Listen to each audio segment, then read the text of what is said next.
अवंती देश में तुम्बवन नाम का एक नगर था। उस नगर में धन श्रेष्ठी रहता था।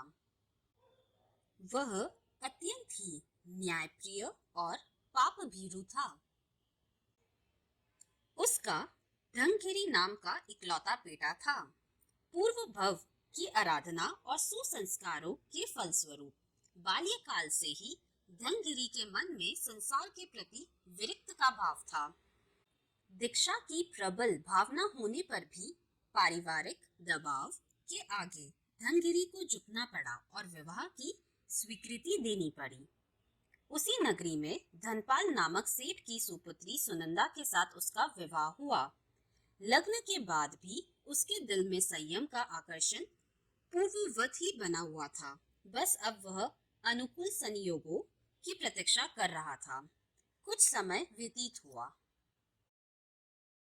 इधर अष्टापद महातीर्थ की यात्रा करते समय गौतम स्वामी जी ने जिस सामानिक देव को प्रतिबोध दिया था, उस देव का आयुष पूरा हुआ और उसने सुनंदा की कोशी में अवतरण लिया।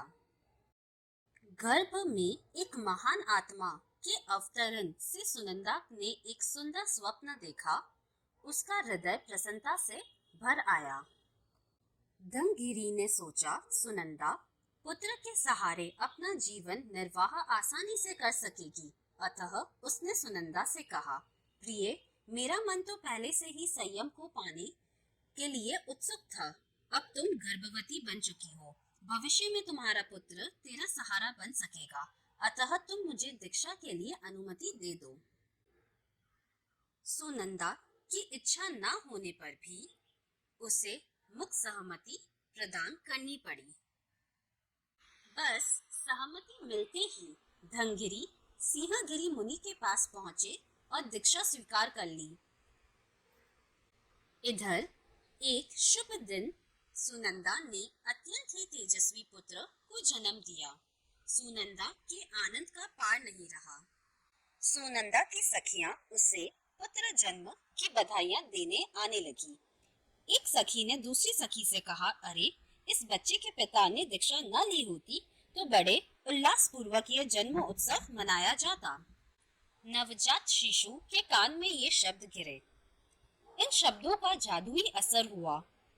उसकी अंत्येश चेतना जागृत हो उठी। बस मुझे भी दीक्षा लेनी है, परंतु मैं अपनी माँ की इकलौती संतान होने के कारण वह मुझे अनुमति नहीं देगी। वह छोटा सा बालक अनुमति पाने का उपाय सोचने लगा। आखिर सोचते सोचते उसे एक उपाय मिल गया। यदि माँ मुझसे परेशान हो जाए तो ही मुझे अनुमति प्रदान करेगी। इस प्रकार विचार कर उस शिशु ने जोर जोर से रोना शुरू कर दिया। सुनंदा जैसे जैसे शिशु को शांत करने का प्रयास करती, वैसे वैसे वह शिशु और अधिक रोदन करता। बालक के इस रोदन से माँ भी परेशान हो गई। इस तरह बालक 6 महीने तक रोता रहा। इधर आचार्य सिंहगिरी 6 मास पश्चात पुनः तुम्बवन नगर में पधारे। जब धनगिरी मुनि गोचरी के लिए जाने लगे, गुरुदेव ने कहा, आज गोचरी में सचित या अचित जो भी भिक्षा मिले उसे ग्रहण कर लेना। यद्यपि जैन मुनि अचित पदार्थ ही वरोड़ते हैं, फिर भी गुरुदेव की आज्ञा को धनगिरी मुनि ने स्वीकार किया। उन्होंने सोचा, हो सकता है इस आज्ञा के पीछे कुछ राज होगा। धनगिरी मुनि गोचरी के लिए घूमते घूमते सुनंदा के घर पहुंचे। धर्मलाप दिया। सुनंदा ने मुनि का स्वागत किया। वो कहा, मैं इस पुत्र के रोदन के कारण परेशान हो गई हूँ, अतः आप इसे ग्रहण करें। मुनि ने अपनी झोली फैलाई। उसी समय सुनंदा ने पुत्र को झोली में डाल दिया। धनगिरी ने सोचा, अहो, गुरुदेव कितने ज्ञानी हैं। सचित भिक्षा के लिए भी जो संपत्ति दी, उसका यही रहस्य था कि आज भिक्षा में इस बालक की प्राप्ति होगी। धनगिरी मुनि अपनी झोली में बालक को उठाकर अपने गुरुदेव के पास पधारे। बालक के अति भार को वहन करने के कारण धनगिरी मुनि का हाथ एकदम नम हो चुका था।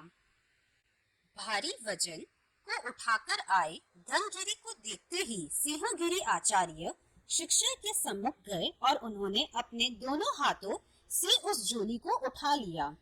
झोली के अति भार को देखकर गुरुदेव बोले, अहो, यह व्रज की भांति क्या लाए हो? गुरुदेव के मुख से निकले वज्र शब्द के कारण उस बालक का नाम वज्र रखा गया। गुरुदेव ने वह बालक साध्वी जी भगवंत को सौंप दिया।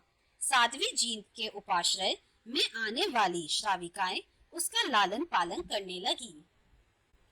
रात्रि के समय जब साध्वी जी 11 अंगों का स्वाध्याय करती, बालक वज्र साध्वी जी के मुख से स्वाध्याय की उन गाथाओं को अत्यंत ध्यान पूर्वक सुनता।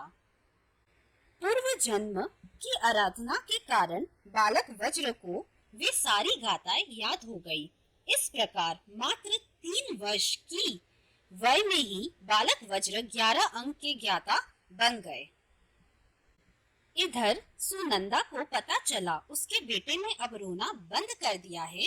पुनः पुत्र प्राप्ति हेतु वह धनगिरी मुनि के पास पहुंची और अपने पुत्र को ले जाने का आग्रह करने लगी।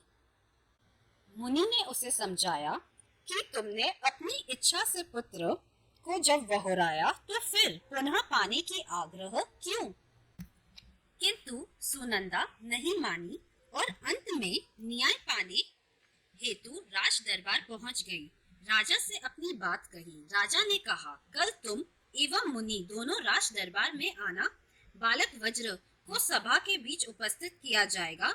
वह जिसके पास जाना चाहेगा उसे सौंप दिया जाएगा। दूसरे ही दिन सभी राज दरबार में पहुंचे। सुनंदा ने राजा से कहा, यह बालक इन साधुओं के साथ लंबे समय से परिचित है, अतः इसे पहले मैं बुलाऊंगी। राजा ने सहमति प्रदान की। सुनंदा ने बेटे को खिलौने दिखाए एवं मिठाइयां दिखाई, परंतु वह बालक वज्र तनिक भी विचलित नहीं हुआ। अब मुनि की बारी थी। मुनि के पास तो सिर्फ रजोरहन था। जैसे ही वज्र को रजोरहन दिखाया, वह रजोरहरण अपने हाथ में लेकर नाचने लगा। वज्र की भावना जानकर उसे मुनि को सौंप दिया गया और 6 वर्ष की उम्र में संयम ग्रहण करके वज्र मुनि बने, जिसको वज्र स्वामी के नाम से भी पहचाना जाता है। इस कहानी का सार यह है, वैराग्य का संबंध वय से नहीं बल्कि विवेक से होता है। धन्यवाद।